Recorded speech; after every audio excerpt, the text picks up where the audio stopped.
Magandang tanghali mga kapatid.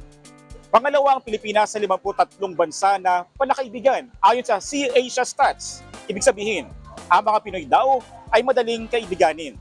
Ang tanong ko sa inyo mga kapatid, paano ka nakaka-attract ng kaibigan? Samahan niyo ako at magtatanong tayo dito. Sa pakikisama, sa kung paano ka makisama, kunyari pagiging mabait, tulungin, gano'n.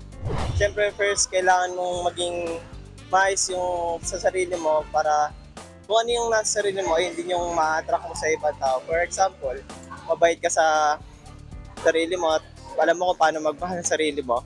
Siyempre, parang ganun mo rin ipaparating sa iba kung paano mo sila address. Pag kung mabuti ka po sa kapwa mo, magugustuhan ka po nila tapos kakaibiganin ka po nila. Para po sa akin, pagka pares nagre-respetuhan sa isa't isa. You should spread good vibes po and syempre lagi ka dapat maging happy and dapat lagi kang smile para makakita ka ng, titingnan ka nila tapos nila, mukhang mabait to, ganon. Ako ang inyong hani ng bayan, ang tunay at nag-iisang pantanggal umay sa pananghalian.